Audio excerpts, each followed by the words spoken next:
Now recording. Great.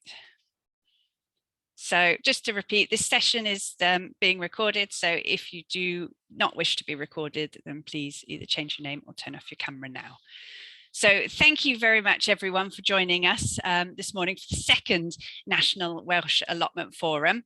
I'm Nicola Perkins. I'm the Joint Manager at Social Farms and Gardens and overseeing the allotment strands of our Resilient Green Spaces programme, which currently hosts this forum. There are a number of my colleagues on the call today, including Anne-Marie, who is actually incognito at the moment, but is down at Social Farms and Gardens, and she will be helping me to co-chair this meeting.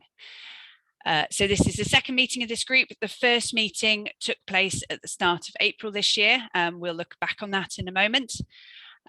So after an introduction to this forum, I'll be introducing today's speakers from a range of organisations in Blaenau Gwent to help people gain an insight into the work that local authorities and other support organisations can offer to local communities to support allotment creation. We'd also offer an opportunity for as many people as possible to take the spotlight during this meeting to share their successes, challenges, progress and tips for success, because I'm aware that last meeting was very much around writing and capturing information, but I will come on to explain what we've done this with that information in just a moment. So I'm just going to share my screen. I can remember how to use Zoom.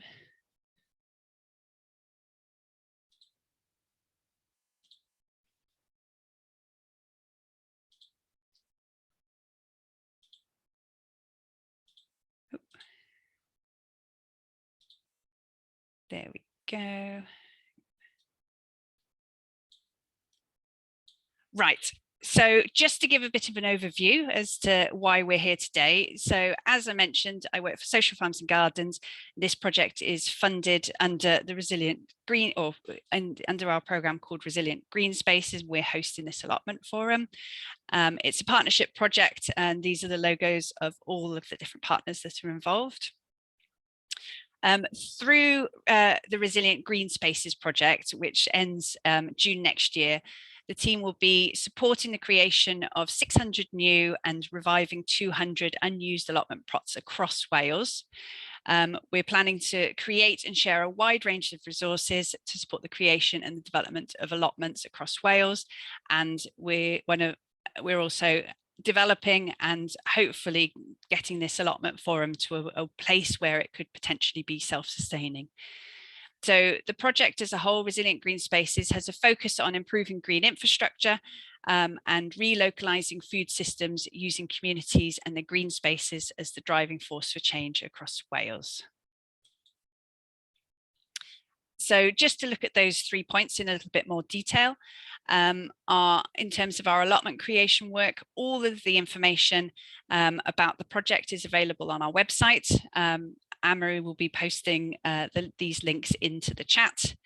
So we have a rolling expression of interest for both communities and landowners. So we're interested to hear from people that want to either create or regenerate allotments across Wales. We want to hear from people that want support in some way, shape or form with that. We're just about to award our first £5,000 grant to support the creation of 25 new allotment plots in Nottingham and Taff, and that was accessed by completing the EOI, so expression of interest, sorry. Our next panel meeting is going to be in September, but we're continuing to talk to groups that are interested in getting more involved in the programme to find out whether their plans and ideas fit into what we're trying to achieve. So overall, we do have a small pot of money. We are hoping to support between 10 and 20 sites with between £5,000 and £10,000.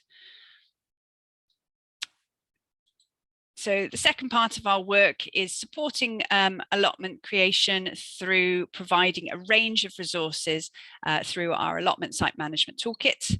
If you scroll down on that main link, our main allotment page, you'll get to a section called resources, and that will take you to screen that looks very much like this. So there's 3 sections. There's a guidance section, which gives an overview of allotment site management. There's a range of fact sheets, and there's also sample tenancy and other legal document templates as well. We are very lucky to be supported by our Community Land Advisory Service, which is funded by the Landscape and Parks team within Welsh Government. There's also a link, Anne-Marie, if you could share that, just to CLAS, and the Community Land Advisory Service supports groups to access land, to undergo negotiations with landowners, including local authorities, and to gain leases and licenses. So that's where it links into the sample templates that we have available on that website.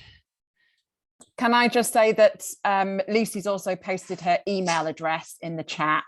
The links are in the chat as well, and we will mail around those links for people who are struggling to get to the chat. Thank you.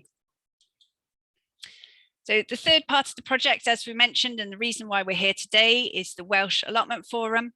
So the purpose of the forum is to have a place to share and air concerns and successes, to learn from each other, and to further develop Welsh allotment sites. We're hoping we'll be able to provide peer-to-peer and supportive group to provide strategic direction and leadership to ensure Welsh allotment sites are developed in line with demand, with health and well-being, biodiversity, habitat, and climate change mitigation policies. The Welsh Allotment Forum sets out to achieve complementary and to complement and link to other existing networks. So we're trying not to duplicate. If you do know of any groups or that could either work in partnership with us to support this, then we'd be really grateful to hear from you.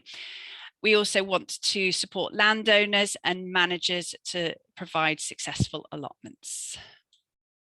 So our vision is to engage with local authorities, private, third sector and community landowning and land managing individuals, alongside individuals that can support the development of allotment sites across the nation. We would like to develop and share good practice across Wales. So that is from the participants that come along to these forums. So please let us know if you have something that you would love to share in a future meeting. We want to manage and meet allotment demands swiftly and as effectively as possible through supporting this sector. We want to enable allotments to contribute to their local community health and well-being, increase biodiversity and green infrastructure, and to contribute towards the mitigation of food poverty and climate change. And finally, we want allotments to be accessible for all. We want them to provide adequate facilities, foster positive and proactive relationships with the local communities, be accessible and safe site locations with a range of plot sizes to allow everybody to get involved. Part of this group is we would like to try and formalise this group a little more as we're on the second meeting, and we're keen to capture what I've written on the last couple of slides within a term of reference, which we've already drafted. We're hoping to send this out to forum members and people that have attended, just to have a look through and try and agree this at the next meeting. So we'd love to hear from you when you see that document, if you have any feedback as to anything that you would like to see this group doing that may not have already been covered. So just a quick reflection on the previous meeting. So it was held on the 6th of April.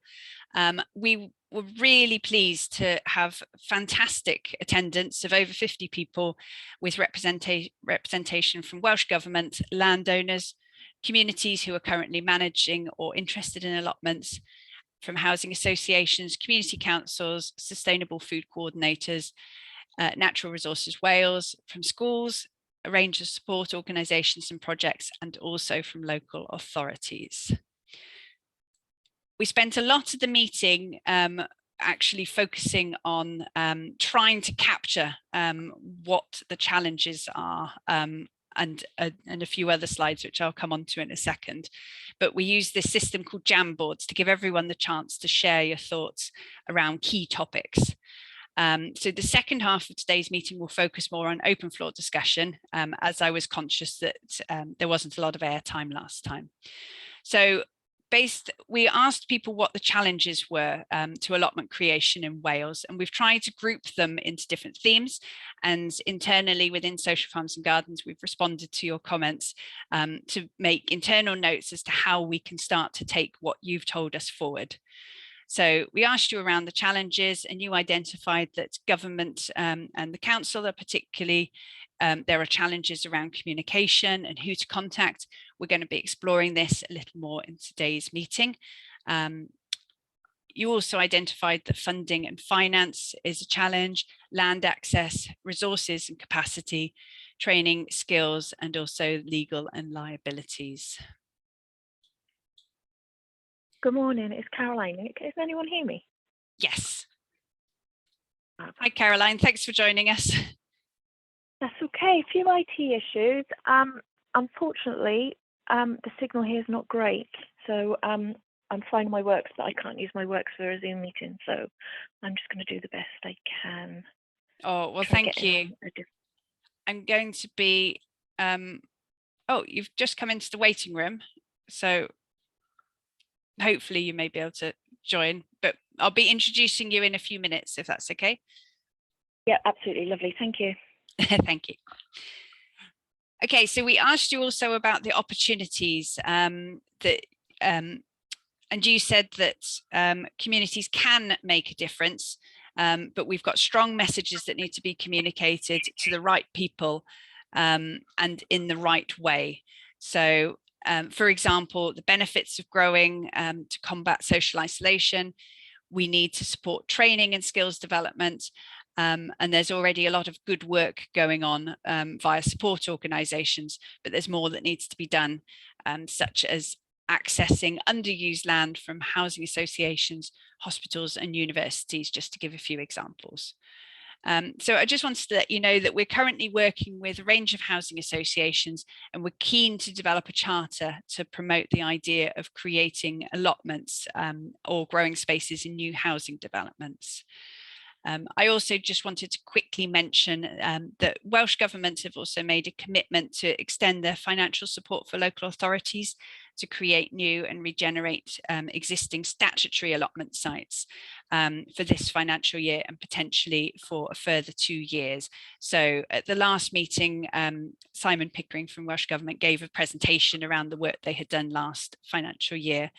And just to say that the work plans from the local authorities are currently being reviewed by Welsh Government at the moment, with a look to investing that money into local authority allotments this year.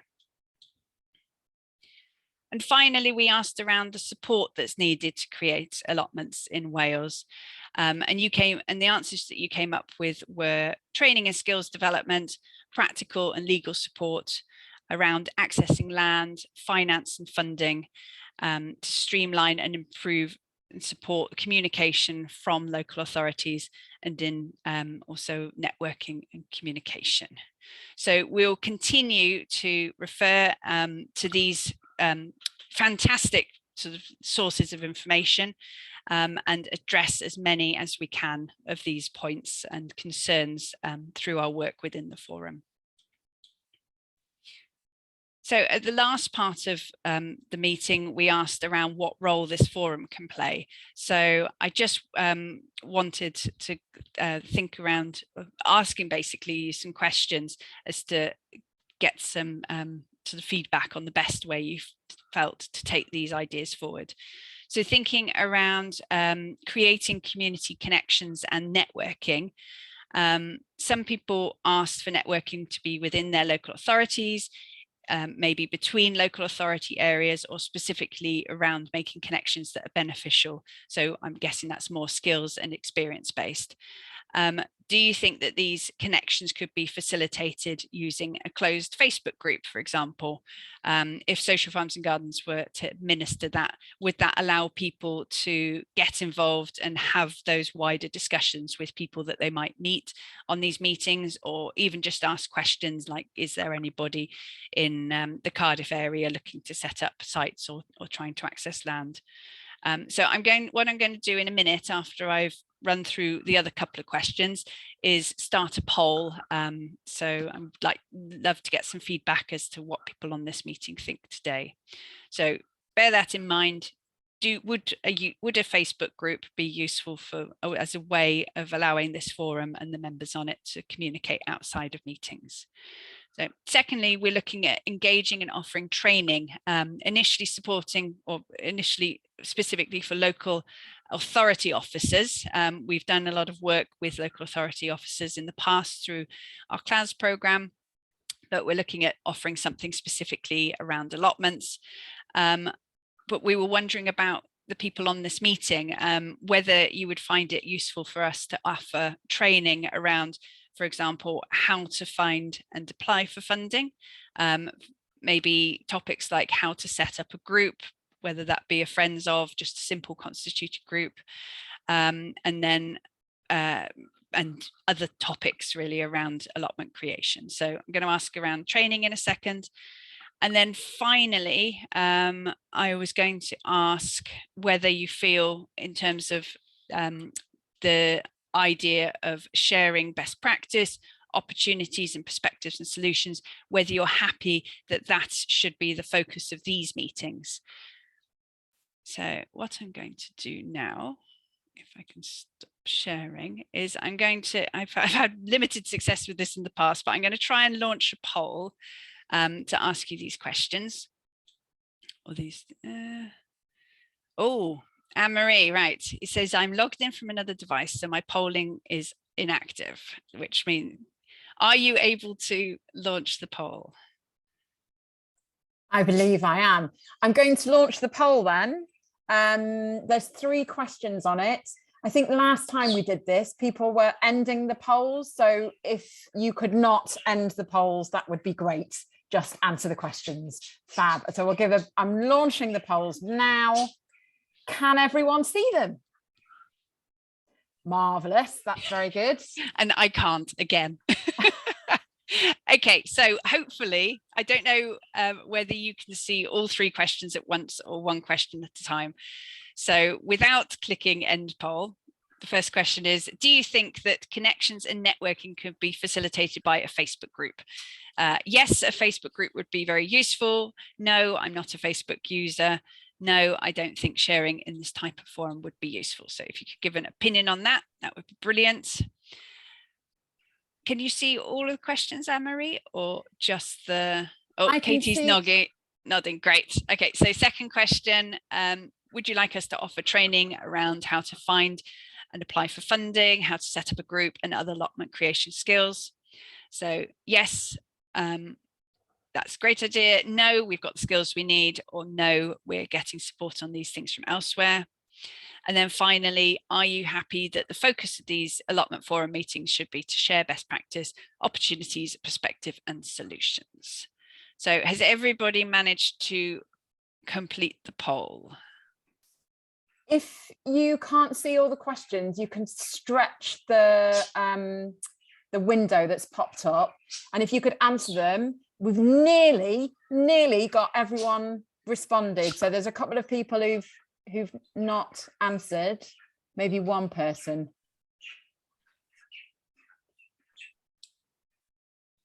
I think that might be Social Farms and Garden staff, actually. So maybe I will end the poll. I'm just going to take a screenshot so that we have the responses. Right, end poll and share results. Can everyone see the results? Yes, everyone apart from Nick, I think. Yes, as always. So if you could go through those, please. So the majority, 75%, think that yes, a Facebook group would be useful. There are 3 people of 16 who responded, 19% saying, no, I'm not a Facebook user. And 1 person, 6% saying, no, I don't think I'd find this sharing in this type of forum would be useful. But the majority are saying yes. Would you like us to look at offering training around how to find and apply for funding, how to set up a group and other allotment creation skills? So there's 1 person that says, no, we've got all the skills we need. identify yourself to us at some point, that would be great. But the majority, hooray, 94% say yes. So that's great. And finally, are we happy that these allotment forum meetings are a good place to share best practice, opportunities, perspectives and solution? That was a single choice answer, and 16 out of 16 responded 100% yes, the allotment forums are the right place. Thank you very much, everyone. Brilliant. Right, well, moving on to our speakers for this morning. So well done, Caroline, for managing to get onto the Zoom. Of course, local authorities do not like Zoom, do they? So well done. Firstly, I'd like to introduce, Caroline Matthews. I'm sure she'll introduce herself because I probably haven't got her job title right. Something around Environmental Project Officer with, oh, okay, perfect, at Blaenau Gwent Council. Chris Nottingham is Sustainable Food Places Officer for Blaenau Gwent. He's hosted by Tai Calon. He will be joining us hopefully in a few minutes. He had childcare responsibilities first thing this morning. And also Susy Arnold of the Southend Allotments in Tredegar. Again, you can fully introduce yourself. So Chris and Caroline both hold job roles that are to enable allotment creation, but we've asked to hear about their job roles, warts and all, today, to give a better understanding of the time pressures, priorities, and the help that they can offer. Then they'll invite Susy to come into the conversation to give a group's perspective on working with these roles. So Caroline, if I can hand over to you, that would be great. Hey, lovely, thank you. Hopefully you can see and hear me. I know I've got issues with signal, so we'll just see how we go. So yeah, my name is Caroline Matthews, Environment Project Officer at Blaenau Gwent Council. So just to sort of start off on my job role and how I'm involved with the allotments. Until the Welsh Government funding came online, I hadn't been involved in allotments, and there's no allotment officer within the council. So my role is really to do with getting funding in for various projects within the council. So to give you a sort of idea of how a week would go, last week I would have been working on an HLF funding bid for a heritage landscape project, a landfill tax bid with partners, which is to do with working on local nature reserves, a different funding bid with different partners, which is on a different aspect of the green environment and open space work. I was also out walking the rivers, treating giant hogweed. And then there's other commitments as well, such as rivers partnerships and IMS groups, which are strategic projects. A lot of the work is up against deadlines, especially funding bids, grant applications, managing other grants that are already in place and delivering project work on the ground. So when the allotments came online, I think I managed to ring fence about 2 hours a week to work on the project, which is better than nothing. And a lot of that time was spent fact finding, because obviously, as I've mentioned, there wasn't an allotments officer in place. So it's finding contacts, working with town councils, working with people we knew, just trying to get a pilot project on the first year out the door. And we were very fortunate in that one of the people we were able to work with was Susy from Southend Allotments, which was a big bonus. So we were lucky in getting that done. I was going to show you a load of photos, but unfortunately I can't get them onto this machine. So they're there in the background, but maybe I can share them at a different time. Yeah, Caroline, maybe when Chris has just joined, so maybe while Chris is speaking, you may want to email them across and I could share them. Yeah, that would be brilliant. It's only a few photos. It was just to show some of the works that were done at the Southend. So yeah, enjoy the allotment works, but obviously there are other priorities that will always take place because we're always working against deadlines. So that's a little bit unfortunate. First year we worked with a small number of groups. So pros and cons, it meant we worked with less, but it meant we could offer out more money to each one. And then we did a project right across the region as well, which was based on encouraging hedgehogs and frogs and things like that to site. So we had natural predators on site, also encouraging pollinators to site as well. So we did that sort of regionally, but focused on 3 allotments last year.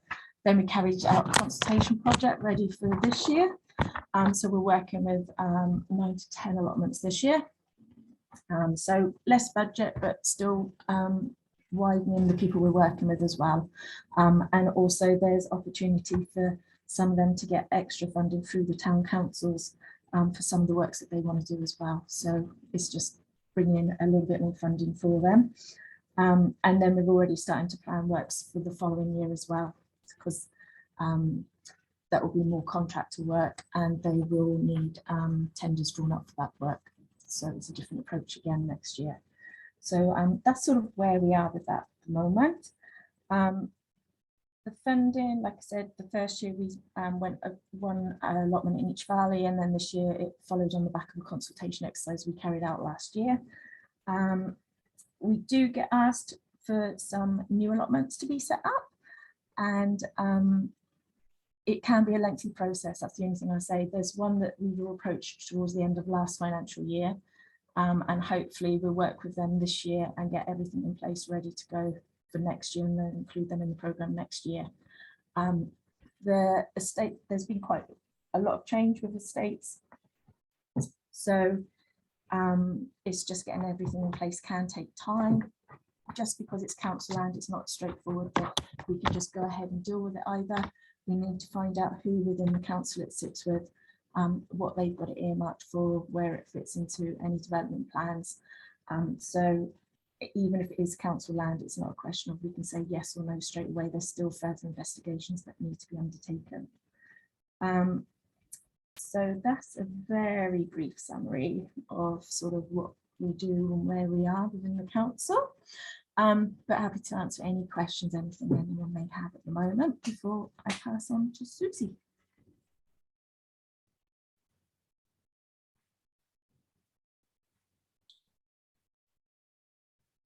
Thanks very much, Caroline. Thank you. I mean, it's brilliant that you've ended up with allotments in your portfolio, whether that's the case for your your day-to-day job role. But did you see, you said it was only a couple of hours a week on paper that you can actually dedicate to this work? Yeah, it is, unfortunately. I mean, there's much more time that could be spent and probably does get spent. But obviously you are juggling it with a number of other projects, and talking to some of the other local authorities. It sits within different places within the council. It's not uniform. It doesn't sit within a set place within each council. And unfortunately, there doesn't seem to be a 100% dedicated allotment officer. It's just the way it's panned out. Whether that will change as priorities change and as obviously it's becoming higher and higher on the agenda, then hopefully that will push it higher up and then more time will be allocated to it. We'll just have to see how it goes, but I can only speak, like I said, for how it is within our council. And it came my way when the funding became available. And I work with the estates who deal with the lease and licenses, but I don't actually sit in the estates, I sit in the countryside team. So that is what my usual delivery is. I would say that, I mean, in the way that it's structured within your council, you're certainly not alone. I know that the work that Welsh Government were doing initially, approaching every local authority area saying, we've got this money available for some allotment creation and regeneration.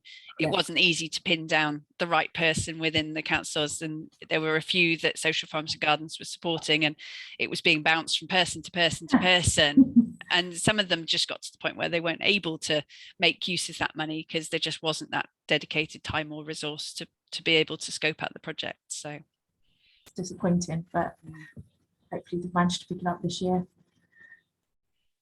But yeah, so it is changed already, because obviously the first year it was almost reactive, but this year we already carried out consultation. So when the funding became available, we were already able to know what works we were going to do and move forward. So that saved quite a bit of time. Obviously we gathered a lot more contacts as well. So going forward, hopefully it will just grow and grow. Just to clarify, you haven't necessarily been focusing that funding on just the statutory sites. You've been working with community run sites as well, haven't you, that aren't necessarily on council land? Or we've been working with individual allotment sites. If anyone else comes to us, we can sort of discuss what their needs are as well. So community grown, we wouldn't put under that project. It would come under other funding sources that hopefully we could go out and get, or work with Garvo or other partners in the area to hopefully get that extra support for that group. Brilliant, thank you.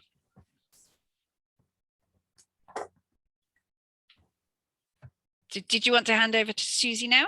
Yes, I would love to. Thank you very much.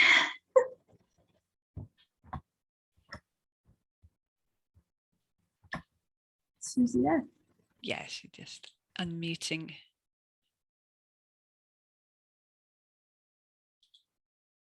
Hang on, you're not quite unmuted yet. That's better. I was waiting for you to unmute me. Yes, I'm Susie from the Southend Allotment and also the Surrey Hill Woodlands Community Gardens.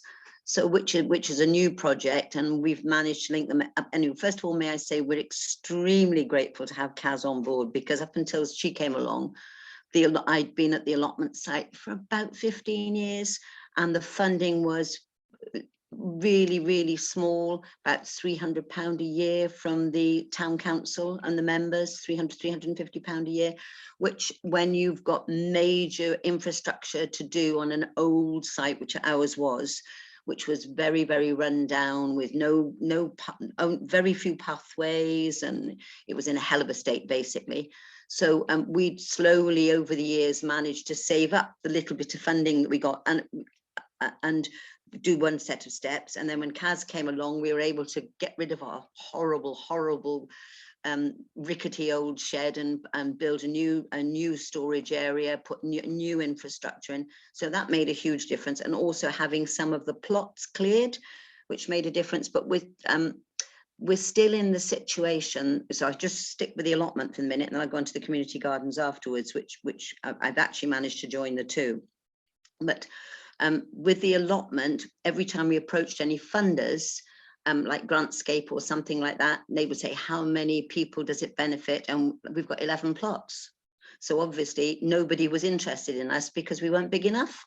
So consequently, we'd muddled on for years. We'd all put our little subs in and paid our water bill and done our little bit, or not, as the case was with some of the plots. But now what we've done is, because I run the community gardens, and that's a new venture, which Anne-Marie and various people have come to see, and we can't, and I need to speak to Lucy, because this is where it comes into the problems with leases and all the rest of it. Our allotment is the town council, so that's an annual lease. That's fine. Excuse my dogs. I'll just shut the door. I'll just shut the door, Tom. You just had a thumbs up from Lucy as well. No, sorry. So, Yeah. No, the allotment's an annual lease, but the community gardens is on a woodland site which is blighted by Blaenau Gwent's 800 acres common substitution for the racetrack that never happened. So basically we can't build, we can do our community garden, like communal allotment, but we can't put any polytunnels up, we can't do any fence, security fencing, we can't do any resource centre, all those sort of things that you would want to do where you've got a reasonable number of people gardening together. So anyway, what I've done is I've registered with the local, with the town council, that my plot is now my plot plus the community gardens.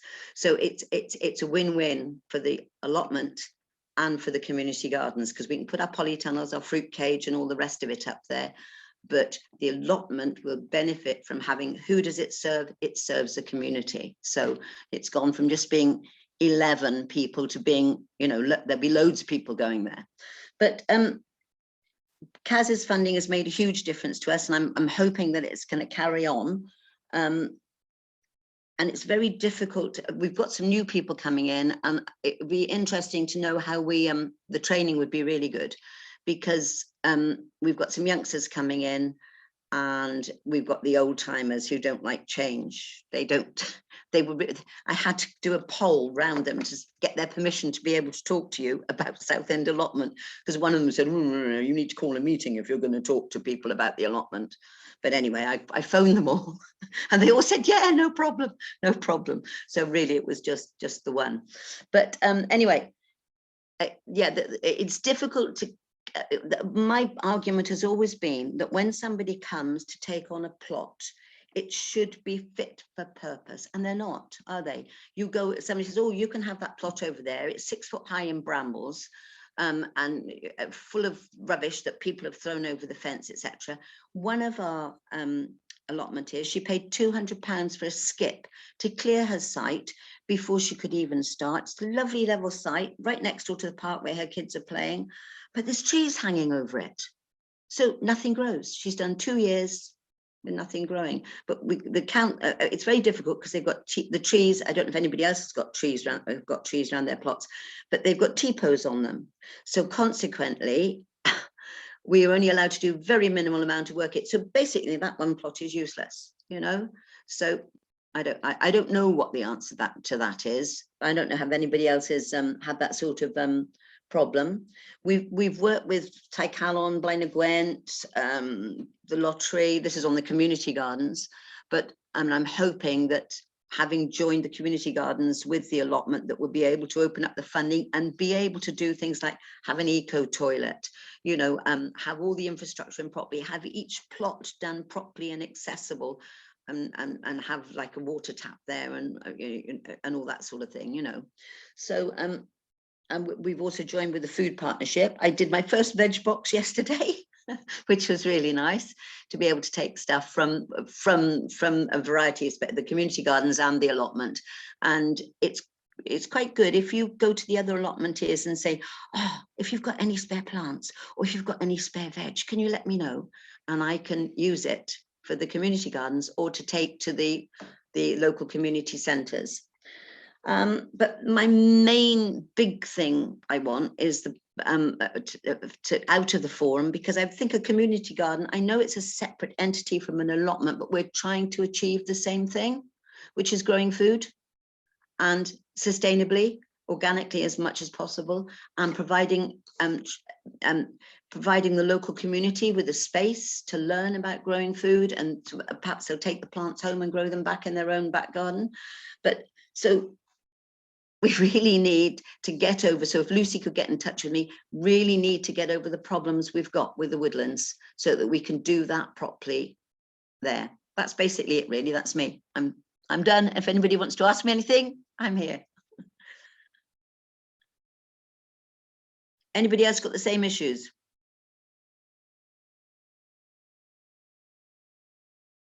Yes, we're from Pengun Permanent in Cardiff, and we have very much the same issues. The rubbish, the waste, uncleared land, no support, and absolutely at this point, zilch funding. We haven't even been paid for the last 3 years, which if we were really lucky, we'd have £180 for 3 years. So yeah, we're very much in the same position, but we can't even access the £180. Why is that? It wasn't, we didn't have a site rep, or we didn't have an active site rep for a couple of years due to illness and COVID. Yeah. And the funding that we would have had, which is £60 a year, wasn't claimed.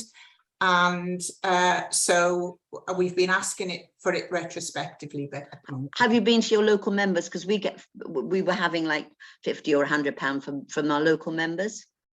We haven't yet. At the moment, we're very much a young team. Right. Young, obviously, yeah. Like me, but a fairly new team, yeah. Trying to get organisation back on a site. Yeah. Like yourselves, yeah. That had been let go for a very long time. Yeah.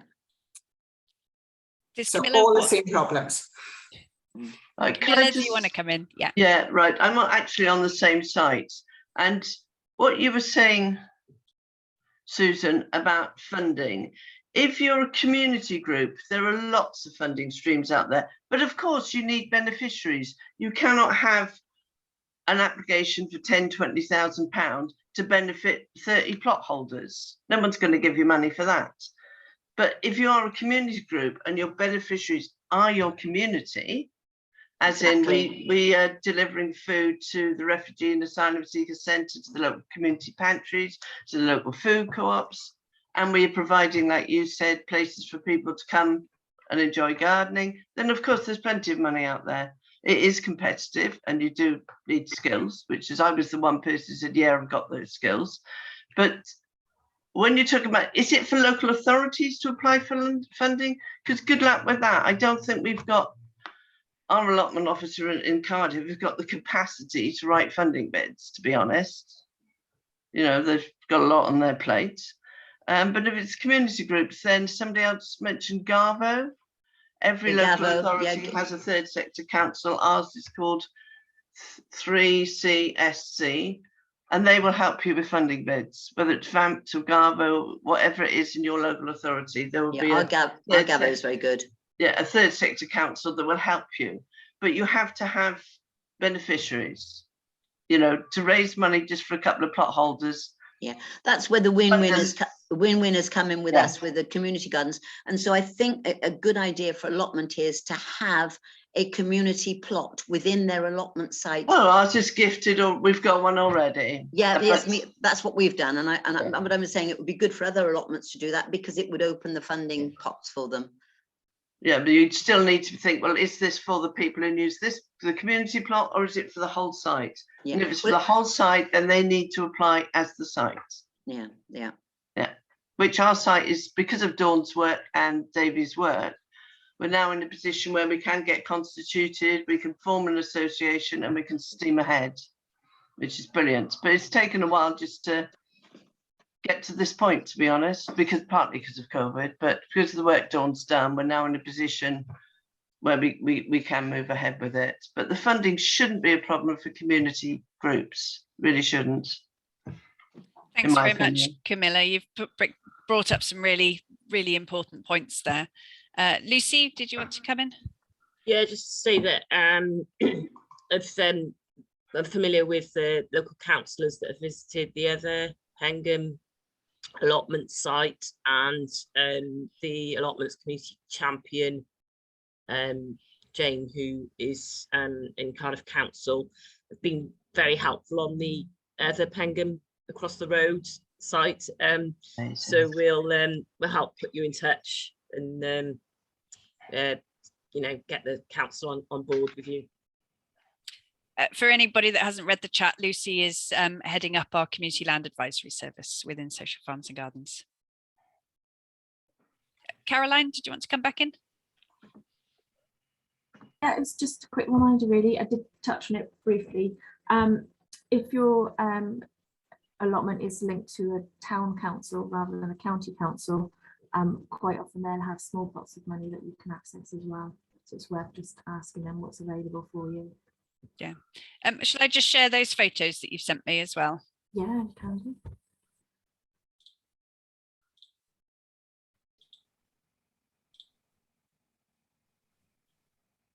So these are some photos from Susy's site. Yeah, I forgot to say about this. Kaz sent a team in to clear all the rubbish. There's 40 years of rubbish we collected off this site. It's just unbelievable. You also had it all segregated, didn't you? So a lot of it could be recycled as well. Yeah, that's right. Actually, can I ask a question? Because I think we were emailed about this, that some sites quite often have asbestos, particularly if they're very old sites, don't they? Yeah. Is that something the council can help with the disposal of? No, we get in specialists. One of the other allotments we were working with last year had that exact issue. They requested that we extended the size of the site with an extra 10 plots. We had a team coming in to start cleared a lot of the vegetation, and then it became obvious that there was rather large amounts of asbestos buried on site. We had to get in a specialist to test it, find out which asbestos it is, and we have had quotes for removal. So that's going to go ahead this year, and we've also just need to get further testing done afterwards and advice on whether it will need to go into raised beds or whether it will be actually clear for growing. But we've had to go out externally for that extra advice and technical expertise. Okay, so if you find asbestos, it's not a quick process to get rid of it. No. Okay, and then the second slide. Susy, did you want to talk us through what this shows, or is? Yes, well, that flight of, that's the new steps that came in for the old, on the left-hand side, you can see it was all bits of pallets and all bits of rubbish. How we never broke a leg getting up and down there, I don't know. So we got a builder to come in and put that for us, and we've since extended that down onto the one below. And then there's a view we had with asbestos, that we had a brick building there originally, which the town council or the council came and took down because it had asbestos in it, and then put a really cheap wooden shed in that just, it all rotted completely. Anyway, with CADS's funding, we were able to build this storage area with a proper rubber roof and double glazed, and we put solar lights in. And then we're going to do with the social enterprise, because I'm part of the Woodlands group as well, and we've just had money for a mill, and we've got a 197 acre site covered in larch. And we've been milling larch. We sold some last year. We're going to use it for raised beds, but we're also going to use it to clad that breeze block shed, which will look really, really nice and keep it water, stop the water leaching through the blocks. But also it'll be a nice advert for the woodlands as well, for the Waney Edge larch cladding that we'll put on there. So win, win, win, win, win again. Brilliant. Thank you for sharing those photos. Nick, there was a question from Unite Wolf, but their hand seems to have gone down. So I don't know if you've got a question still. Not so much a question, just to say that the one thing we can get rid of via the council is asbestos. They will take it away for us. Oh, big deal. It's the one thing. Great. Well, thank you very much, Susy. And can I hand over to Chris now, if you're hiding there? Cheers, Nick. Thanks. Yeah, so we're just to see where I fit into Blaenau Gwent and this conversation. So I'm the Sustainable Food Coordinator for Blaenau Gwent Food Partnership. I'm hosted by Tai Calon, the social housing landlord for the area. And on the partnership sits the local health board, the council, Natural Resources Wales, and Gabo, the third sector organisation. And we are part of the Sustainable Food Places Network. I'm sure many of you have heard about it, but if you haven't, it's sort of a systems approach to the food system and seeing positive change through a framework. So my sort of work plan follows 6 key themes. So from governance and strategy to building a good food movement, bringing healthy food for all, promoting a sustainable food economy, improving catering and procurement, and also addressing the climate and nature emergency through food. So it's an incredibly broad brief, and yeah, my to-do list is vast, and my action plan for the next 2 years is it hits all those 6 key themes. So yeah, it's really tricky trying to juggle all those competing interests and prioritizing the workload, and then doing it on a minimal budget as well. So my project delivery, I got funding for my role through those partners I mentioned.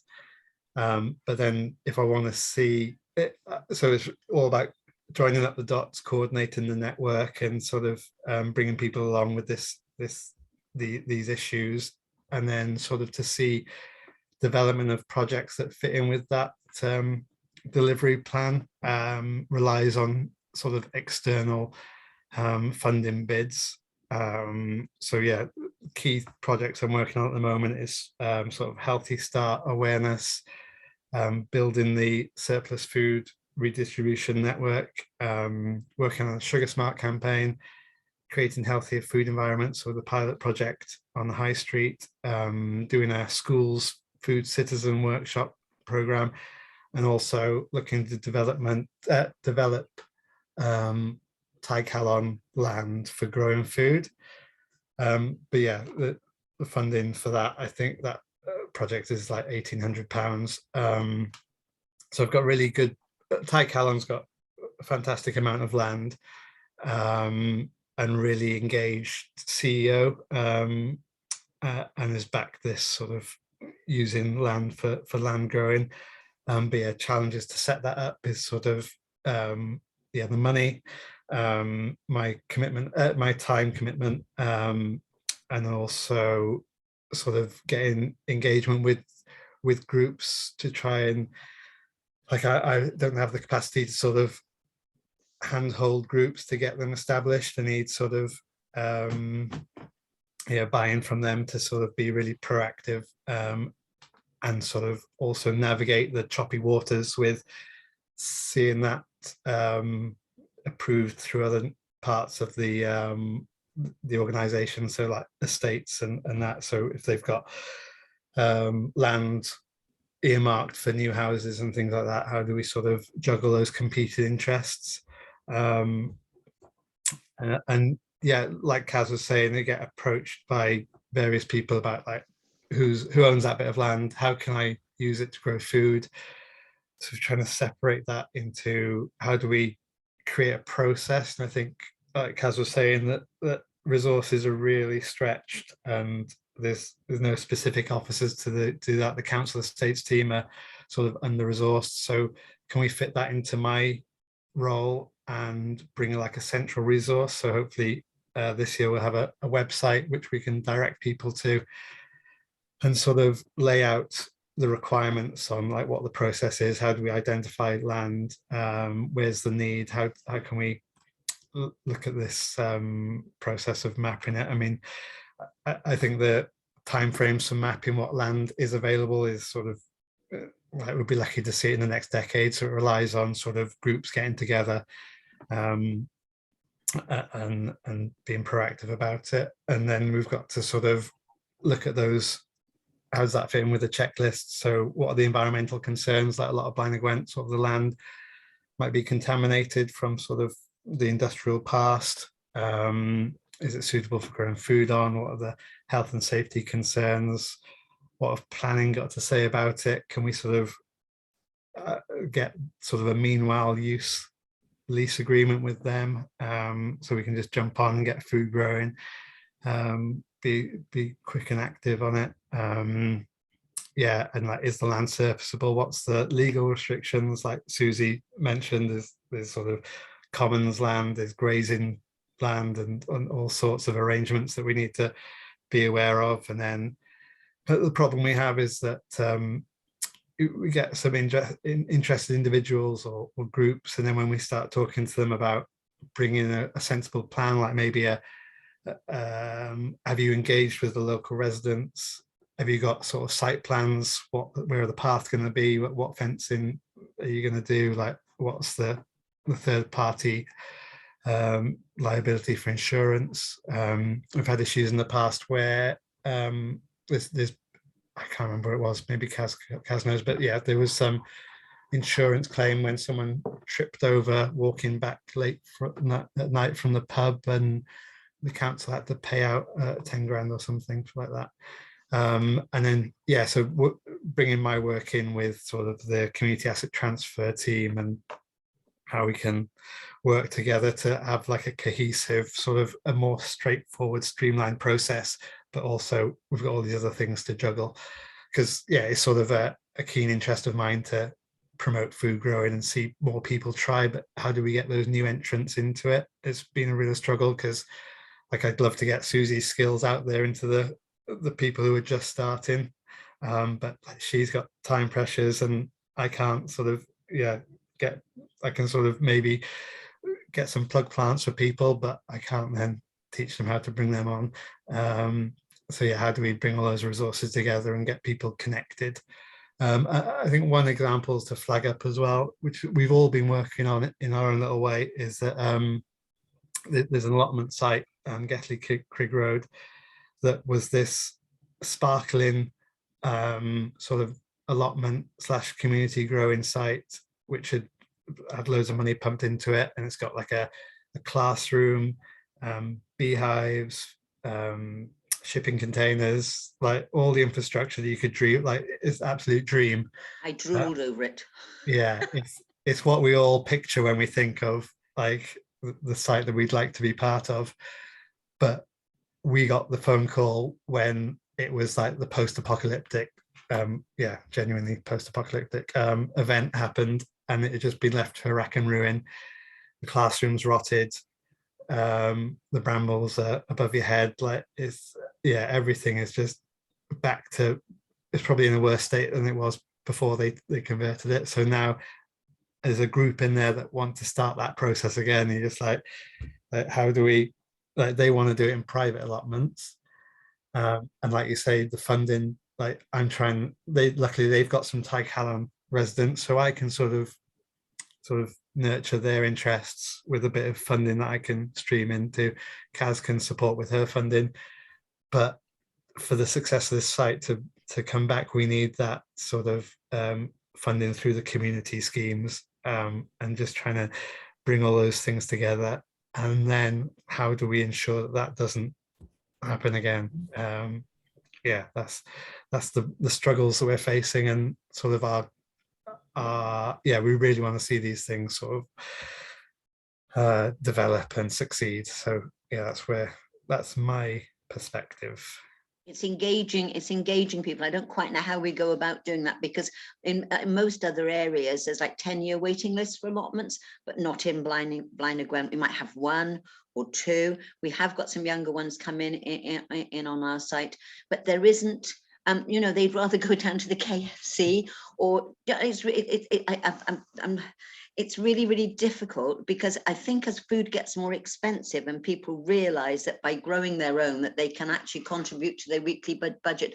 But I don't quite know how we address this problem in our Valleys society, how you engage, whether it starts with the little ones and we start outside the nursery school and the mums bring their kids and start doing. I don't know how we do it, but I also said to Chris and Kaz, I think that there ought to be a policy thing where there is all new housing. They should always have an orchard or a community growing space in there, because they're all given ridiculously small postage stamp sized gardens, which you couldn't, there's hardly room for the kids to play, never mind to grow anything.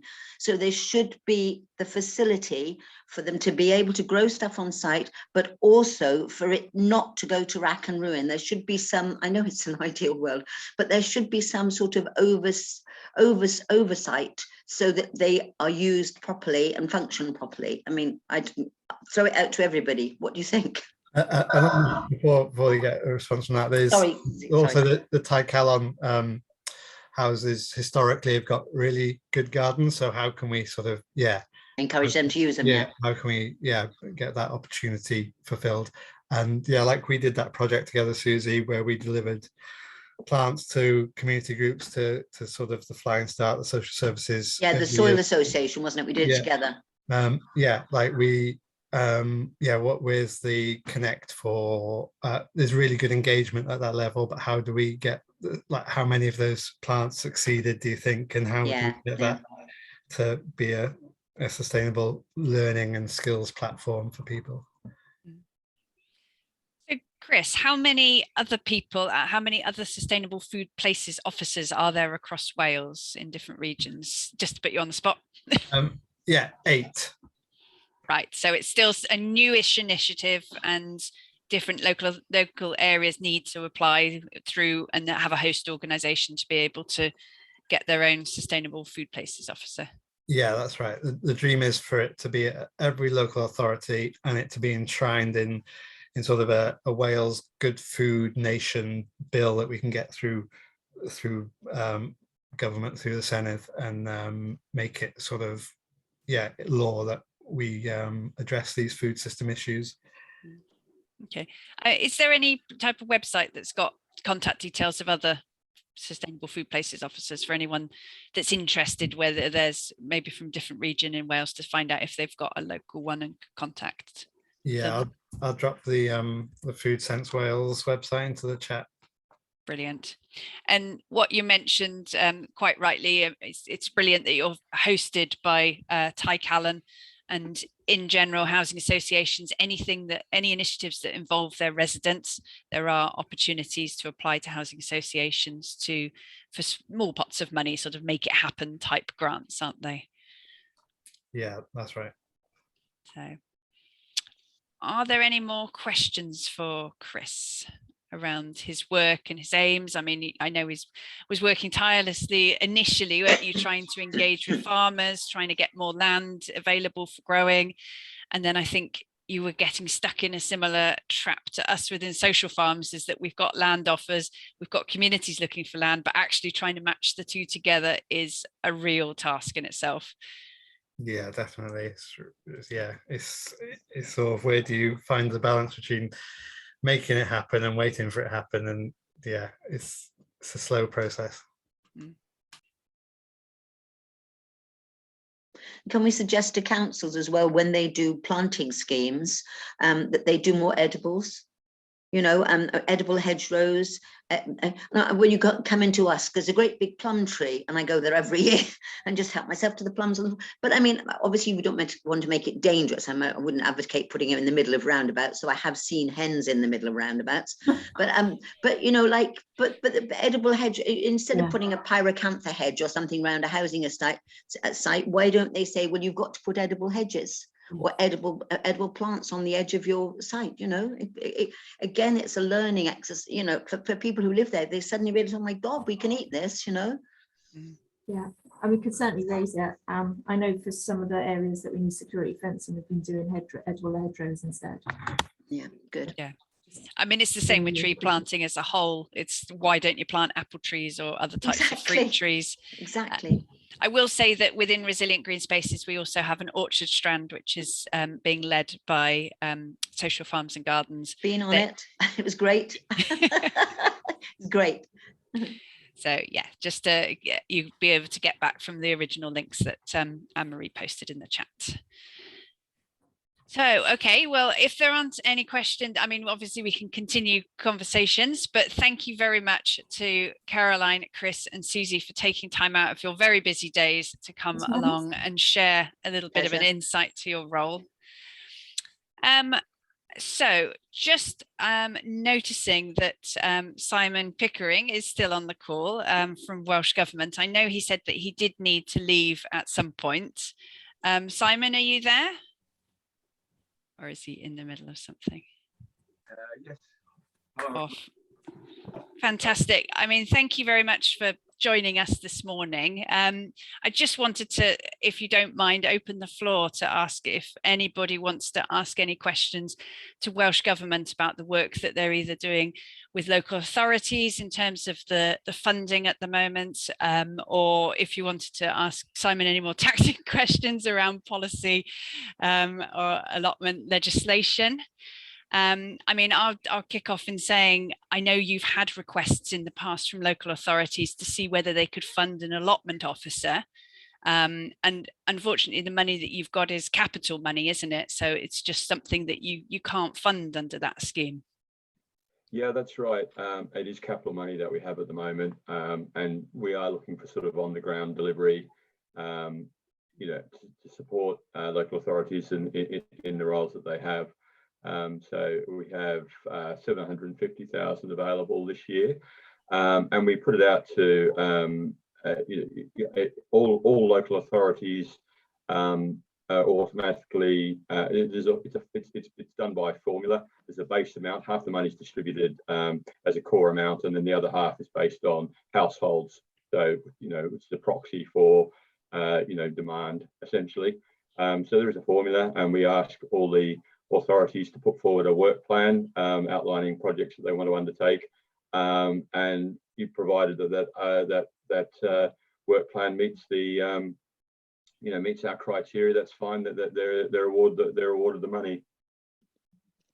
Can I just say, Simon, I hope you don't mind.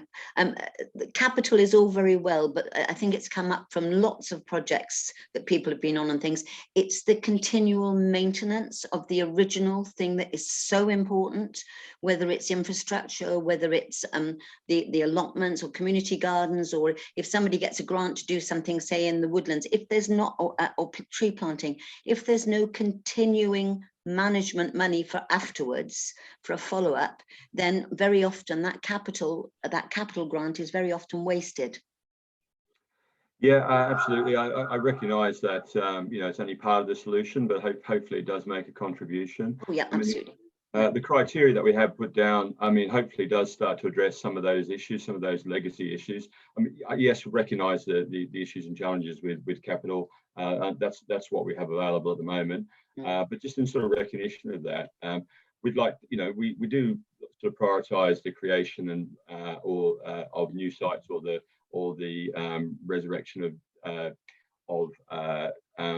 derelict sites, but also the money can be directed towards, and in fact a lot of it is directed towards these sorts of maintenance issues that sort of, you know, come up with some of the legacy issues around sort of improving accessibility and security and that sort of thing. So a lot of the projects have addressed issues like some of the ones that you highlighted. So rubbish, you know, I think last year in Newport, you know, they had a team of, I think they called them sort of ballistic they were in ballistic suits, that's what they were, and they went in because they were removing things like syringes and all that sort of stuff. So, you know, that level of site clear out and that kind of thing. And again, you know, other surfacing sort of things dealt with the sort of steps issues that you highlighted as well. So yes, partial solution, the challenges will remain, but hopefully it's making Good. Thank you. The one thing I'll just highlight as well in terms of Welsh Government, it's not my team, so I'll pass the buck. But as part of the programme for government, there is a commitment to develop a community food strategy, and I know that colleagues in the food division are working hard at that at the moment, and expect to see something about that in the coming months. Hopefully this summer, it might be a little bit beyond that, but I think a number of the issues that are pertinent are being discussed around here, including sort of access to land and that sort of thing, may well be part of that. So yeah, just encourage people to have a look at that and potentially respond to that if the opportunity arises. Thanks very much, Simon. Are there any further questions for Simon? I know he did need to shoot off towards the end of this meeting. Unite Wolf? Oh, you're muted. I know we were talking about capital, but where do we stand as far as vulnerability is concerned? Recently, I asked why we couldn't have fencing around the rear of our allotment, because another allotment in the centre of Cardiff had by far and away the biggest share of all funding. And when I said that we were constantly being broken into, we were constantly having people coming in, picking out vegetables, cutting out trees, taking out fruit, breaking into our community allotment, I was told we weren't vulnerable enough. Yeah, so I mean, sorry, I can't really respond on an individual scheme basis. You know, we sort of approve applications put to us by the local authorities, but certainly site security is one of the things that the fund, the grant does cover. So and certainly improve fencing and that sort of thing is one thing that you know, quite a few projects have included. I'm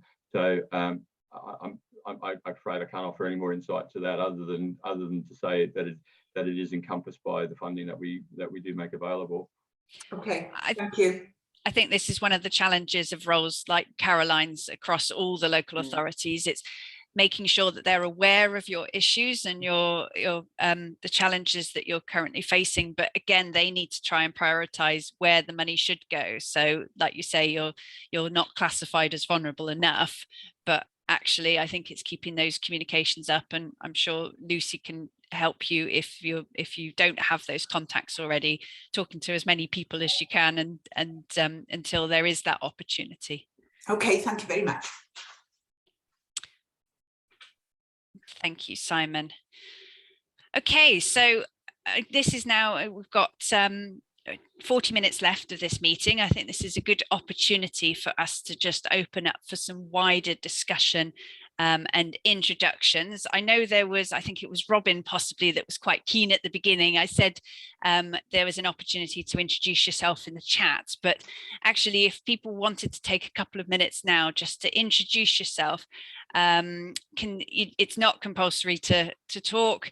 It's an opportunity to maybe talk about a little bit about your project, about maybe some of the challenges or successes that you've got, and please feel free to mention any organisations that you're partnering with or any support that you've received as well from other organisations.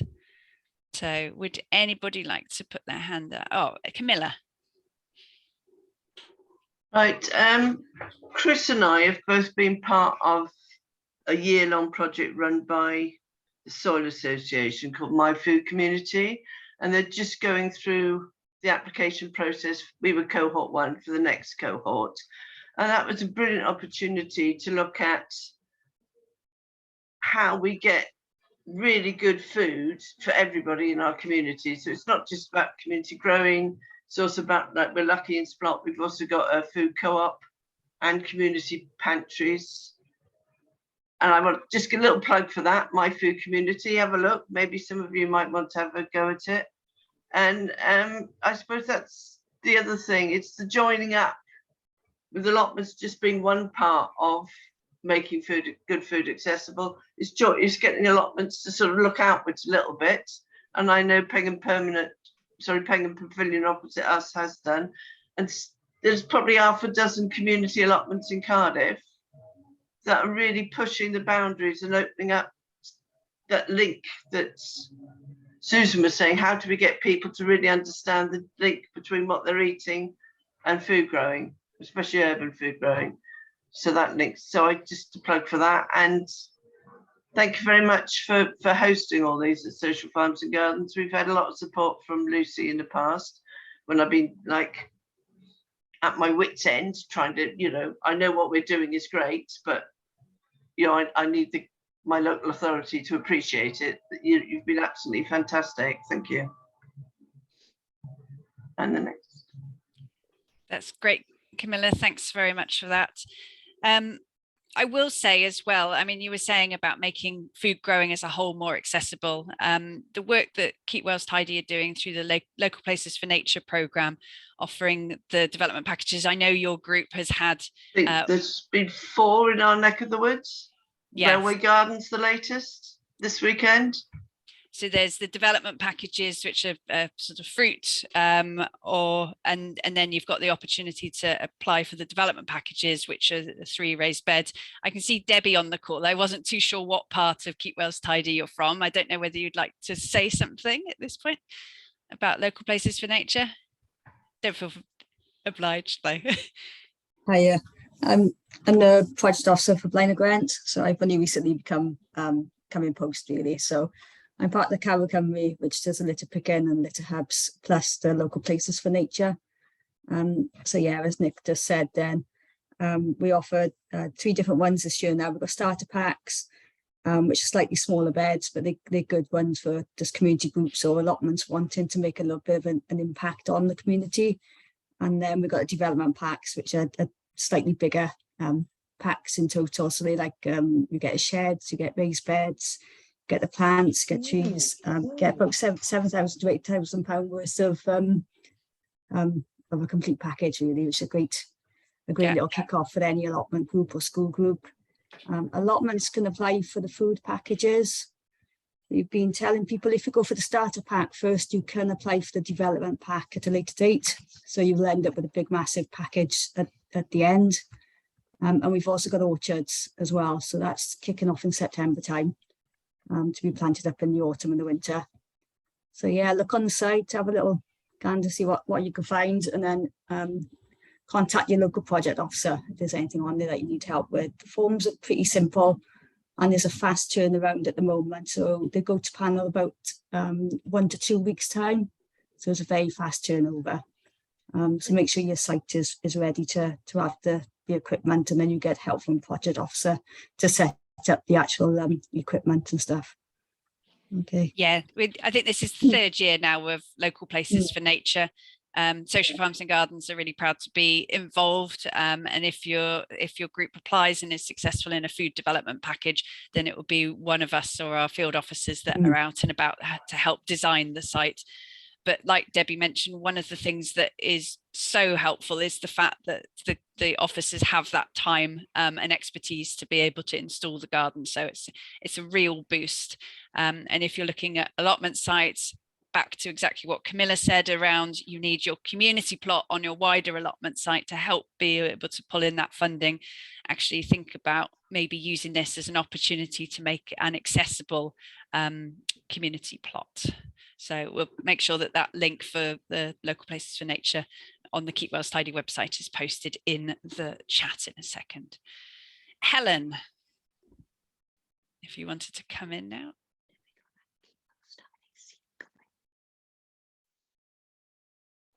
Oh, sorry, did you mean to put your hand up or? Hi, sorry, yeah, I was on mute.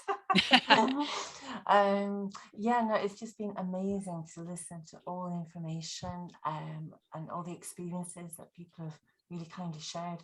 I wrote way back at the beginning of this meeting that I'm a complete newbie as far as this is all concerned, and before I even launch into applying for this and that and the next thing, I was wondering, would it be possible to arrange like a site visit? I've just bought some land. My mum died, left some land, left some money, and I thought, great, this is a really good opportunity to use some money, but for a really good purpose. So is there such thing as a site visit, or do you have officers or representatives that would come out and say, this is possible, this is not possible, and just really start with a blank canvas? Thanks, Nick. Yeah, absolutely. Whereabouts in Wales are you based? I'm based on the Llyn Peninsula on the south side, Pwllheli in Gwynedd. Okay. Yeah, we've got our Gwynedd officer on, hang on, let me just, sorry, I had a message come up. Yes, we've got our Gwynedd officer on the call at the moment. Hi, Helen. Yeah, so I'm the North Wales development worker, Social Farms and Gardens. I do some work for Community Land Advisory Service as well. So I'll put my email address in the chat, and you can just contact me directly and I can give you some advice. That's lovely. Thank you, Sarah. Thank you. That's great. Can I just, it's Lucy, sorry, can I interject? Helen, was it yourself that emailed me? I'm just in the process of responding. Was it yourself? Quite possibly. Did you just email me, or was it someone else? No, not. I don't know.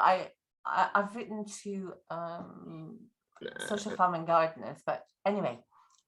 It might have been Helen McGreary, Lucy, who's buying some land on Anglesey. Okay. Apologies. Yeah. Apologies. That's okay. who was here earlier but has had to leave early, just for reference. Yeah. Okay, thanks. That's great. Well, yes, thank you, Helen, for coming forward with that. And yeah, now you're in touch with Sarah. We'll also put our generic Wales @ email address in the chat, if one of the team wouldn't mind doing that. If anybody else has similar inquiries and doesn't know necessarily who within the team they should be contacting, so we can forward that email to find the most local person. So would anybody else like to come in for their couple of minutes to talk about their project, what they're doing, whether it's good things, bad things, challenges, questions?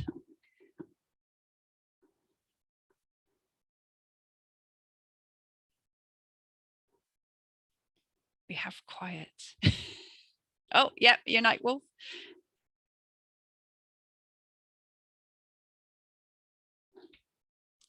Sorry, I'm not able to unmute people now. I can only send you a message to say, can you unmute? Yeah, that's better. Yeah. Hi. Thanks for letting us come on today. It's been really interesting. Myself, Davey and Dawn. Dawn has been a site rep for nearly a year. We're on a big site, Penguin Permanent, within Cardiff. We're fortunate enough to have a really big site. So we're a really big site, but it's been run down over a number of years. Dawn's done a lot of work in the last 12 months of being quite reactive and understanding where the current status of our plot is, and really just working on current status and trying to deal with all the problems that come up with an allotment. And there's plenty, and everybody who runs an allotment can understand that. We want to go from being a reactive site reps to be more proactive site reps and sort of move the site a lot further on. Having not only been an allotment here for about 3 years myself, I don't know how an allotment works. What are the normal processes? I believe you've got lots of resources on your site. We really want to buy into all that, and we're really starting from not ground zero, but below ground zero, maybe a little bit below that. We've got lots of stuff that we need to discuss with people that are really keen to help, and we can see that you guys are potentially part of the solution for our site. So we really need to get going in the next few months and really sort of try and move forward on saying. I said to get a committee or an association. Yeah, get a committee up and running, get an association up and running, but generally to get organised, get really organised, really proactive, really moving the site forward. We would really like Social Farm and Gardens to help us out. You did say that you've got various people around the country, and you are sending an email out to us a bit later on who our contacts will be.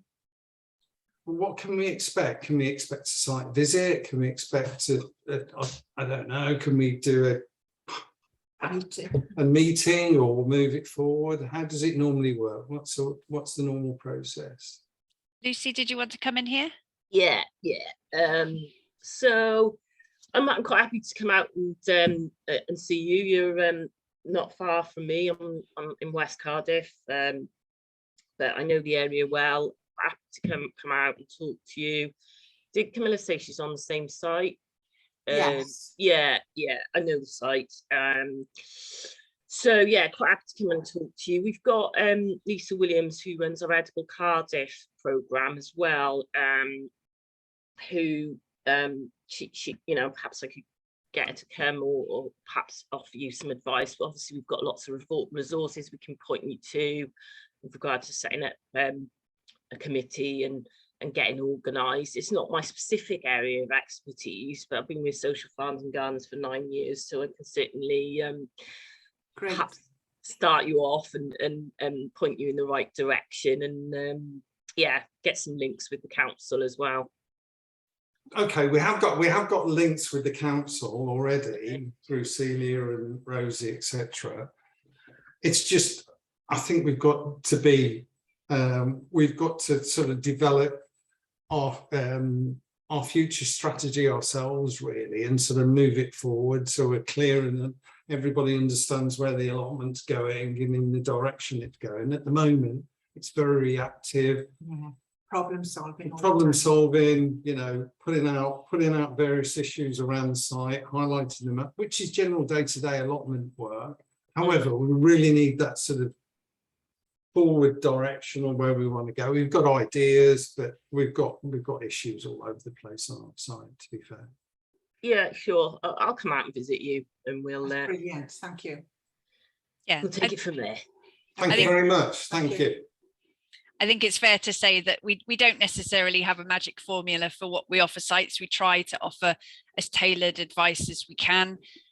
Similar to what Chris said earlier, I think we have a very big area to cover and a very heavy workload, but we try our very best to offer that support, whether it's a site visit and pointing you in the right direction. But in terms of hand holding, we are quite limited on what we can do. We've got templates as well, such as Cla's user site resilience plan, which can potentially offer some questions around just making you think around what needs to go into that site to try and sort of future-proof it, trying to think of all of those things that you need to be putting onto your action plan. Can you guys, is it Dawn and sorry, I don't know your name. Are you on mute? Davey. Did you get my email address? Perhaps you'd like to just drop me an email. We didn't actually, so. It's back on chat, is it? It's on chat. It's lucy@farmgarden.org.uk.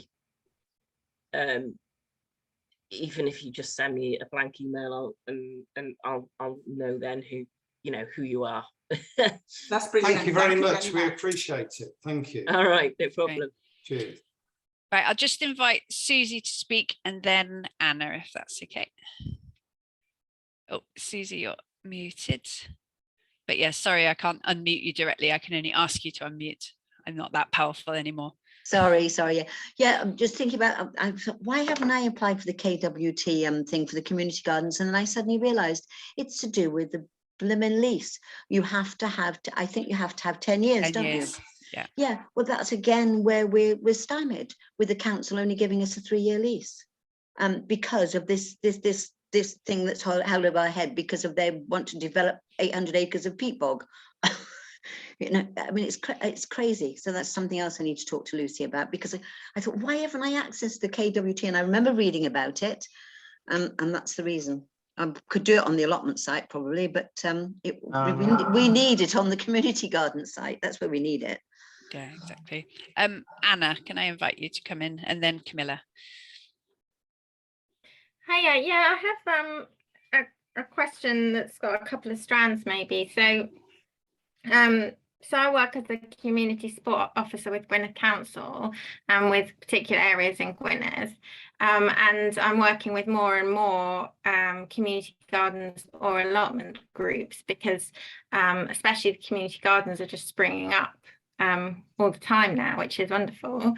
But yeah, so one thing I wanted to do, because I've been meeting more and more of these groups, and some of them are doing such brilliant work, but they're then experiencing some burnout or discouragement, and so they want to, I just kind of, because I see the bigger picture, and I see how these groups, there are more than one, you know, you're not alone, you're not isolated, you're not the only ones experiencing these problems.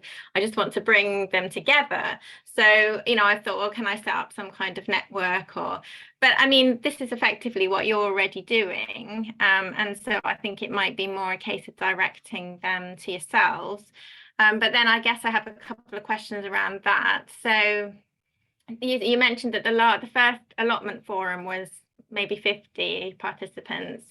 And this one has obviously been smaller today, which is nice because I think it helps people share more. But would you kind of envisage doing regional forums at some point, or kind of regional networks for people to get together? You might do that already, I don't know. And then the other thing is the distinguishing between allotments and community gardens, because like I think it was Susie earlier who said, it's all the same goal or the same aim, right, which is growing food, and is there something that needs to happen to kind of shift people's thoughts a little bit around joining these things together a little bit, with a bit more fluidity moving forward?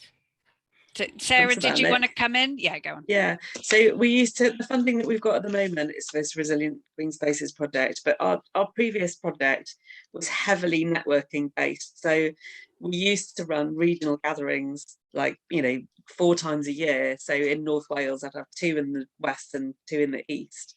And they were really helpful for people, especially for that thing you're talking about, where people feel a bit isolated in their, you know, their battle to get a suitable lease from their local authority, or their trouble with people breaking into their site, or whatever, all these problems that we've talked about today.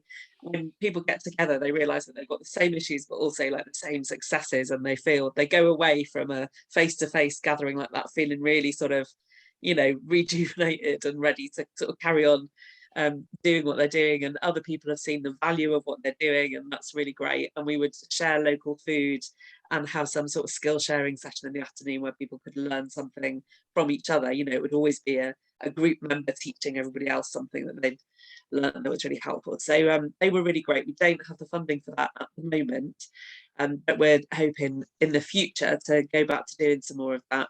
But I would recommend it as if you can access a small pot of funding, that is something that people want. So if you did put on a Gwynedd community growing and allotment gathering, people would come to it and people would appreciate it. But I do think like forums like this are great and we need them, and also sort of Facebook forums, but there's something really special about people in a local area physically getting together and sharing with each other. So, you know, I mean, I've met you recently on the other event you came to, which was about building that next programme. But so if you want to get in touch directly, because obviously I'm in your area, and then if you did want to put something on, you know, you could promote it to the groups that you're working with, but also we've got a lot of groups that we've, you know, got contacts for in the area that would be interested in that, I'm sure, and it's definitely the way to go. On your question about community gardens and allotments, it's really so it is, they can often sort of exist side by side. You know, you'll have a community allotment space within an allotment site, or in Bangor there's a new allotment site that's got a big orchard as part of it, but they are very different in terms of what people want. So some people really want their own space to do what they want to do with, and they don't necessarily want to socialise extensively with everybody else, you know, and for them an allotment plot which is their own and doesn't have anybody else sort of, you know, interfering in it is really important. And then there are other people, and for them the social aspect is much more important than the kind of, you know, these are my vegetables and I'm growing them the way I want and I'm going to eat them sort of thing. You know, they're much more interested in having that interconnected thing going on. So we do need to have both, and they do need to be sort of clearly defined as what they are, because often we'll find, so for example, that sort of Welsh Government funding in some areas, it was all given to sort of community garden initiatives, which, as people have said, are much easier to fund anyway. So really that funding was supposed to be for allotments, which are very hard to fund because they have that perception as being limited, the benefits to the plot holders, although we all know that's not true because the benefits spread much more widely than the individual plot holders. But yeah, so they are separate things, they can coexist. But and as people have said, it's really helpful to have a community element on your allotment site, whether that's an orchard or a community garden space or community plots for refugees or whatever, because then you can access funding that is much harder to access as a straight allotment site. Yeah, I can see that. Yeah. Okay, thank you. I think there's also the opportunity, an idea that we've been selling for community gardens to progress into sort of starting to look at allotments through microplots as well. It's that opportunity that people can learn those growing skills in a communal setting, but then they've got their own little bit of land that they can call their own. And I mean, this could be 8 foot by 4 foot. It doesn't need to be big, but actually you could, if you plan it properly, you can grow a substantial amount of food. And that, if that is set on in a community growing setting, then they still have that social element, they still have the peer-to-peer support as well before you go on to something bigger. I think that the original sort of traditional idea of an allotment being, what was it, 250 square foot or whatever, is quite outdated now. I think people can, based on busy lives and also demand for allotments, I think to make it more fair, smaller allotments make a lot more sense. The idea of these trainer or micro plots can be a real sort of stepping stone between the two.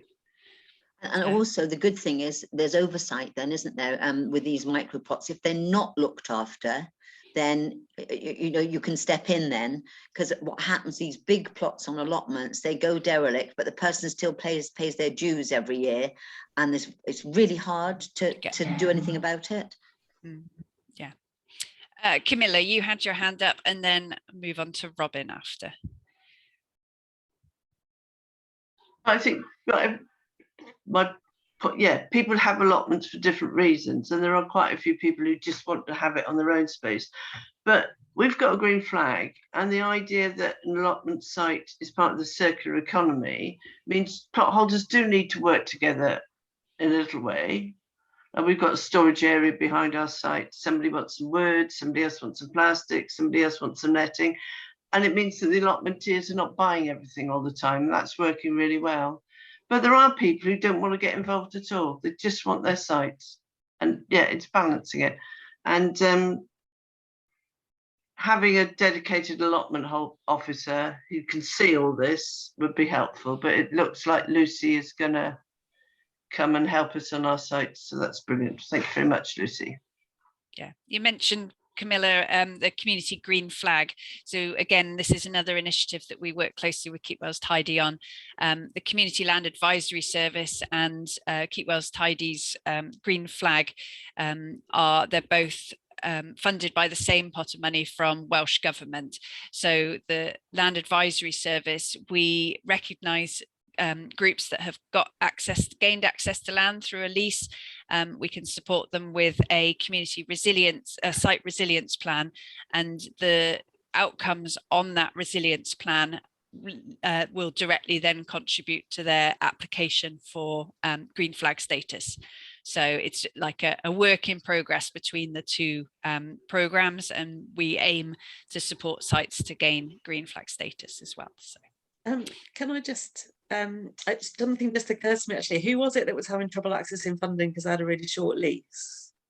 Me. Susie, yeah. Susie, yeah. I wonder if Lucy could help you with this, because I think you could have, like, without the local authority sort of, is it local authority land? Yes, Blaenau Gwent land. And they've got like a long-term plan for it that may or may not. No, it's common substitution done through the Welsh Government in 2015 for the Circuit of Wales. So they were going to concrete all 800 acres of peat bog, and then 800 acres of woodland and various other open spaces have been put as substitution land. So we're not a common, but it's hanging over our head, and it means that the council will not give us anything longer than a 3-year lease. They will not allow us to even put a polytunnel up, put any security fencing up. They won't allow us to put anything in there except for, we've got a tree nursery, and we've got our community garden, and we've got an orchard and a nut grove and things like that.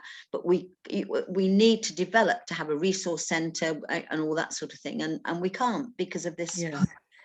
Yeah, so I hadn't understood the complexity of the situation. What I was going to suggest is that they could give you a longer lease with a break clause in it that allows for if this other use comes to pass, but it sounds much more complicated. Yes, it's to do with the commons law and everything. It's not going to be a proper common. It's never going to happen. It's never going to happen. But Blaenau Gwent have invested so much money into what was going to be the Circuit of Wales, and they renewed the planning permission themselves after the first 5 years when nothing happened, and nothing has still happened. And we've got this noose hanging over our head all the time. Sounds really frustrating. It is very, very frustrating. It's an extremely active group, both in the woodlands, the gardens, and the nursery, and it's really impacting us. Okay, so over to Robin. Thank you very much for being patient with your hand up. No worries. Right, we have a greenfield site on which we have planning permission. You turn up. Hello? Oh, you're just quite quiet. Oh, right, strange. Not like me. Where are you based? First off, Robin, where are you based? Sully and Lavernock Community Council, which is in the Vale of Glamorgan. Okay. We have a field on which we have been granted planning permission for allotments, and part of my, obviously, I've picked up the task of taking this forward. How long between converting a greenfield site to recognizable allotments under cultivation should I be thinking of? What's the time frame I should be looking at? What's my target? Ooh. Is it? How long's a piece of string? Or 5 years time? Go on, Sarah. So, sorry, you've got planning permission. Yes. And you've got a group.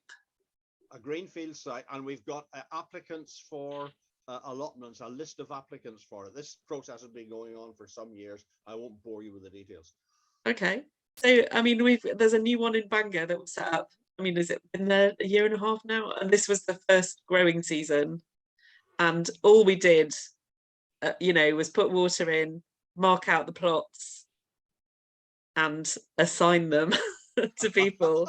And it now looks like a functioning allotment site. So it depends. And that was 18 months. Well, I mean, less than that. They've only just started. You know, from when you allocate the plot. If you're ready to allocate the plots, you know, have you got water? Have you got a fence if you need one? No infrastructure at all. No infrastructure at all. So it doesn't take long along one side of it. Yeah. to get the water in if you've got the money to pay for it. Have you got the money to pay for it? I don't know. How much does it cost? So it depends how far away from the main road you are and if they need to dig up the main road at all. Right. Yeah, could be an issue. Yeah. Right, okay. Well, I mean, if you want to get in touch for some sort of, you know, advice about that, that's fine. My email is inside there. Yes. So it's really quite simple to put an application in to get the water attached, and they give you an instant sort of quote about how much it'll cost depending on how far away you are and all that kind of thing. But I suspect a lot of the spade work on this has already been done, but I've got 4 lever arch files that thick to work my way through to get to actually what the state of knowledge is. Right. Okay. Yeah. Yeah. So, like Nikki says, how long is a piece of string? So that you've got to have the basic infrastructure in place really before you allocate the plots. But then once you've allocated the plots, if the people are super keen, and well, on our site there was like 2/3 super keen, 1/3 we've never seen them since, and then over time you reallocate those plots. But really, beginning of this growing season, we had it ploughed, or did we have it ploughed or rotivated? I can't remember. And then now it looks like a functioning allotment site, sort of, well, we've got several months later. 500 house development taking place on the edge of the village, so I don't think demand will be an issue. No, demand is not usually an issue if you've got a suitable allotment site with good soil and all the rest of it. Yeah, you'll be fighting them off with a stick, I imagine. So 18 months, good, splendid. Thank you. Yeah. No well, problem. I was going to say, Robin, it sounds like you'd be an ideal site to apply for one of our 5K grants, maybe to cover your water infrastructure. Right. Your part of the presentation, Nick, was just what I needed.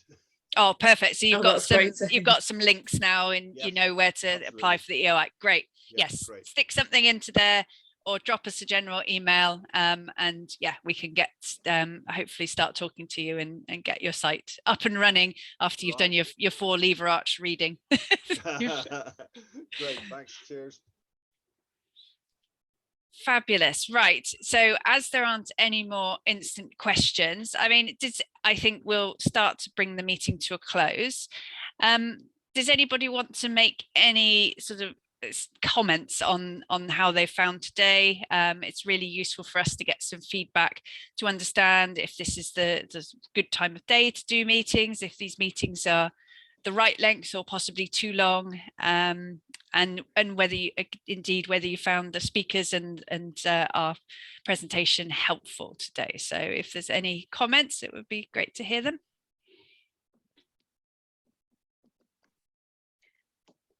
They don't have to be polite, don't worry. Okay.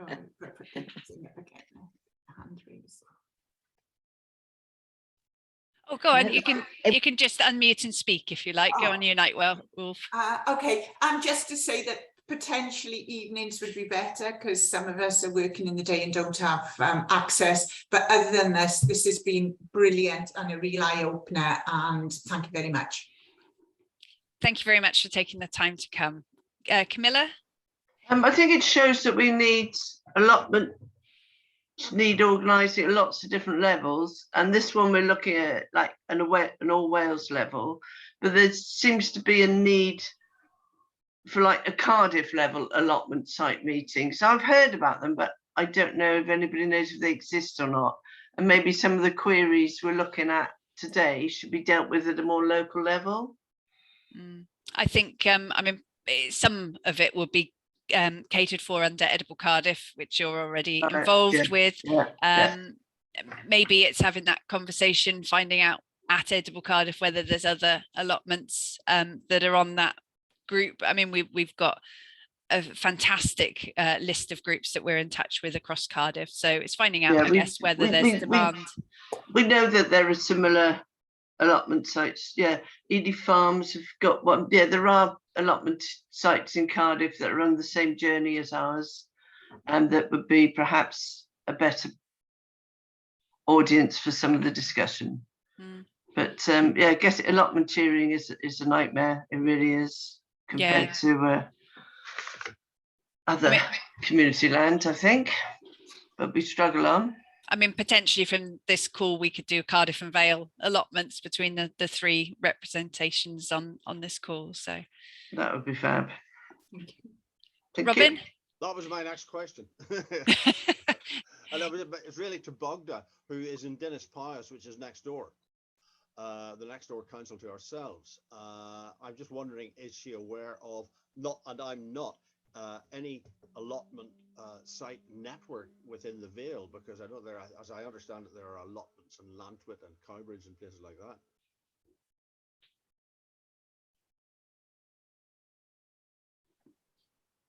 No, I wasn't sure whether Bodka wants to come in then, but yeah, I can say that the person to ask, Robin, would be Louise Denham at Food Vale. She'd probably link you in. I'll drop an email to you in a sec. So, Chris, do you think there might be an existing type network? Yeah, I know she's got a pretty engaged network on with her, but yeah, I'm not sure what the granular networks are for sort of allotment groups, but there's lots of food growing activities in the Vale. Okay. Yeah, I think, yeah, Robin, if you want to do a bit of research, find out if there is anything for the Vale, and then potentially you can always come back to us if we tried to do it as a subgroup, maybe out of Edible Cardiff, just to focus on allotments for Cardiff and Vale. Yeah. Brilliant. Camilla, is that a new hand or is that a hand from earlier on? Beg your pardon, a legacy hand. No problem. Okay, well, I will take this opportunity to say thank you very much to all of you for taking the time out to attend today. Thank you very much to our speakers. And I really hope that today has been useful. We're going to be putting out a bit of a survey to everybody that's been involved at some point with the Allotment Forum to find out, we'd like to know just a little bit more about you and whether we're managing to meet the needs. We will be looking at the results of the polls from today and taking things forward, because for us, these quarterly meetings are an opportunity to talk to you and get that feedback to make sure we're moving in the right direction. But please be assured that we are working hard behind the scenes as well to look at this and the allotment movement across Wales. So thank you very much, everybody. Thanks. Bye. Bye.